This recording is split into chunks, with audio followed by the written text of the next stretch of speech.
안녕하세요. 매일 10분만 주식 매매하는 10분 트레이더입니다. 8월 29일 화요일 미국 증시 잠깐 보고 한국경제신문 주요 기사 살펴보겠습니다. 먼저 미국 증시는 이틀 연속 좋은 흐름으로 상승세로 마감이 되었습니다. 그리고 중국 증시도 상승한 추세로 마감이 되었습니다. 4월에 잭슨홀 미팅을 앞두고 증세가 많이 불안한 요소가 있었는데 발언이 크게 영향이 없이 증시의 흐름을 이어가는 느낌입니다. 그럼 기사 한번 같이 보겠습니다. 첫 번째 기사입니다. 기업들이 생성형 AI 쓰면 한국 잠재 생산 역량 620조 증가. 대한상공회의소에서 마이크로소프트하고 영국의 컨설팅 업체인 액세스 파트너십이 참여한 보고서를 공개를 했는데 거기에서 챗 GPT 같은 생성형 인공지능이 국내 기업의 생산 현장에 본격 적용이 되면 한국 경제의 잠재적 생산 역량이 최대 4,760억 달러, 우리 돈으로 약 620조 원이 증가할 수 있다는 분석 결과가 나왔습니다. 이런 생성형 AI가 가장 많이 활용될 산업군으로는 금융보험업, 전문과학 및 기술 서비스업이 꼽혔습니다. 다음 기사입니다. 반도체 2차전지 전문 인력 지정에 기술 유출 막는다. 정부가 올해 기업들로부터 신청을 받아서 반도체 2차전지 등 국가 첨단 전략 산업 분야 핵심 전문가들을 법이 정한 전문 인력으로 지정해서 체계적인 관리에 나선다고 합니다. 기업으로부터 신청을 받아서 특정인을 전문 인력으로 지정을 해가지고 그런 인물 인력들에 대해서 비밀 유출 방지, 해외 동종업종 이직 제한 등을 담은 계약을 체결할 수 있다고 합니다. 그래서 이 국가 첨단 전략 산업법에 따라서 산업 분야는 반도체, 디스플레이, 2차전지, 바이오 등 이렇게 4개 산업 분야에 걸쳐서 해당이 되고 기술로는 16나노 이하 D램, 128단 이상 3D 낸드 플래시, 아몰레드, 고에너지 밀도 리튬 2차전지 등 17개의 첨단 기술이라고 합니다. 그리고 그간 기술 유출 범죄에 관대했다는 비판이 제기된 법원의 처벌 수위도 내년부터는 한층 높아질 전망입니다. 다음 기사입니다. 대상 환자 서류로 증빙하라니 불편 커진 비대면 진료 존폐 위기. 비대면 진료가 의료계의 반대로 반쪽 서비스로 전락한 데 이어 이번엔 개인정보보호법에 막혀서 불편한 서비스로 변질되게 되었습니다. 비대면 진료 국내 탑2 플랫폼에서 다음 달부터 시범사업 대상자임을 서류로 증빙하는 환자에게만 서비스를 제공하기로 했기 때문인데요. 이렇게 시범사업 계도 기간이 종료되면 시범사업 대상자가 아닌 환자의 비대면 진료를 중개했다가 처벌을 받을 수 있기 때문에 이렇게 변경이 된다고 하는데 현재는 의료진이 진료 과정에서 직접 시범사업 대상을 가려내는 방식으로 진행이 됐었는데 이제는 재진 환자나 섬 벽지 거주자, 거동이 불편한 65세 이상 고령자, 만성질환자 등 시범사업 대상자임을 입증할 서류를 직접 제출을 해야 서비스를 받게 될 수 있다고 합니다. 이렇게 업체들이 서비스 정책을 바꾸게 된 것은 개인정보보호법 때문에 환자 개인의 의료 정보를 확인하기 어려워서이기 때문이라고 합니다. 한 업계 관계자는 일일이 모든 자료를 떼서 서비스를 이용하려는 환자가 얼마나 되겠느냐면서 결국 서비스 중단의 길로 가게 될 것이라고 했습니다. 의료계에서는 여전히 비대면 진료 대상을 축소해야 한다고 목소리를 높이고 있습니다. 다음 기사입니다. 3,000원 스벅 매장 생긴다고 커피 프랜차이즈 술렁. 세계 1위 종합 식품회사 네슬레의 한국 법인이 국내에서 3,000원대 저가 스타벅스 커피를 판매하는 소형 매장 설립을 추진합니다. 네슬레가 2018년 스타벅스로부터 사들인 소매점 판매 권리를 이용해서 골목 상권을 노리겠다는 구상인데 네슬레에서 기존에 보유한 매장의 유휴 공간에 샵인샵 형태로 테이블 2-3개 정도의 소형 매장을 입점시키겠다고 제안했습니다. 그래서 임차료를 절감하고 인력도 최소화로 운영을 하면 커피 가격을 3,000원대로 낮춰서 직영점과 차별화를 할 수 있다는 것입니다. 이런 소형 매장 커피는 현재 직영점하고 비교해서 맛과 품질 모두 차이가 없을 거라는데요. 왜냐면 스위스 네슬레 본사가 2018년에 미국 스타벅스에 9조 5천억 원을 주고 커피와 차 등을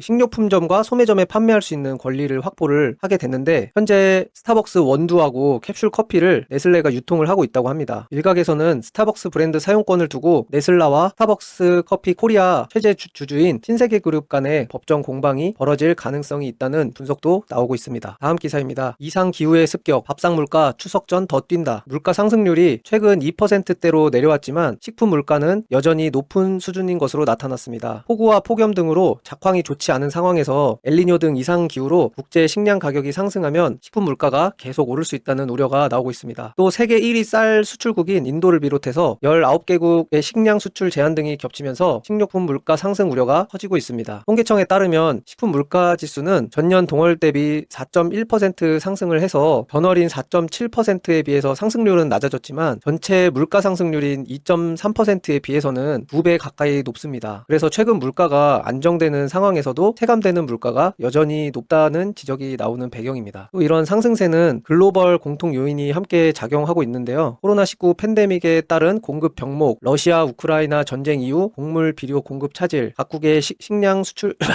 식량 수출 제한, 이상기후 등 글로벌 요인이 물가를 밀어올리고 있다는 것입니다. 한국은 식품 물가 상승률의 80% 이상이 글로벌 요인에 따른 것으로 분석됐습니다. 다음 기사입니다. 청년 절반 이상 아이 안 낳겠다. 결혼을 긍정적으로 생각하는 청년이 3명 중 1명에 불과한 것으로 조사됐습니다. 또 결혼하더라도 자녀를 가질 필요가 없다고 생각하는 청년 비중이 절반을 넘어선 것으로 나타났습니다. 통계청에서 이런 내용의 조사를 발표를 했는데 결혼을 긍정적으로 생각하는 청년의 비중이 10년 전보다 20%포인트 감소했습니다. 이렇게 결혼하지 않는 가장 큰 이유로는 첫 번째로 결혼 자금 부족을 꼽았습니다. 뒤이어서 필요성 못 느낌, 출산, 양육 부담, 고용 상태 불안정, 결혼 상대 못 만남 이런 이유들이 있었다고 합니다. 또 혼인 후에 자녀를 가질 필요가 없다고 생각하는 청년의 비중은 53.5%로 집계됐습니다. 다음 기사입니다. 이동관 공영방송 구조 획기적 개혁. 이동관 방송통신위원장이 28일 취임사를 통해 공영방송의 구조와 체질을 획기적으로 개혁하겠다고 밝혔습니다. 지금까지의 공영방송이 개혁이 단순한 리모델링이었다면 이번엔 근본적인 구조 개혁에 나서겠다고 강조를 했습니다. 또 인터넷 포털도 개혁하겠다는 뜻도 밝혔는데 무책임하게 가짜뉴스를 확산하거나 특정 진영의 정파적인 이해만 대변하는 행태는 반드시 바로잡아야 한다고 말했습니다. 다음 기사입니다. 미, 중, 최악은 피했다. 수출 통제 다룰 실무그룹 구성하기로. 미국과 중국이 수출 통제 관련 정보를 교환하고 무역 문제를 다룰 실무그룹을 구성하기로 했습니다. 첨단 산업의 필수적인 반도체, 희귀 광물 등의 수출을 서로 통제하면서 최악의 관계로 치닫던 양국이 대화의 계기를 마련했다는 평가입니다. 양국은 정부 관료 및 민간 기업들이 참여하는 차관급 실무그룹을 구성해 매년 2차례 회의를 열 계획입니다. 최근 양국 관계는 악화일로를 걸어왔는데 미국에서는 첨단 반도체 기술과 제조 장비의 중국 수출을 금지했고 중국은 올해 들어서 미국 반도체 회사 마이크론의 제품 수입을 제한하고 반도체 핵심 소재인 갈륨과 게르마늄의 수출을 통제하는 것으로 응수했었습니다. 또 이번 달 미국에서는 반도체, 인공지능, 양자 컴퓨팅 분야를 대상으로 대중 투자 규제를 도입한다고 발표를 했습니다. 하지만 중국은 이번 달 초부터 불거진 부동산 위기하고 디플레이션 등 전례 없는 경기 불황에 빠지면서 출구를 모색해야 하는 상황에 직면했습니다. 미국 역시 중국과의 관계 개선을 통한 경제 효과를 기대하고 있습니다. 이렇게 현재 중국의 상황이 매우 좋지 않기 때문에 결국에는 어느 정도 미국의 협조가 필요한 상황이 되지 않았나 하는 생각입니다. 또 11월에는 아시아 태평양 경제협력체 APEC 정상회의가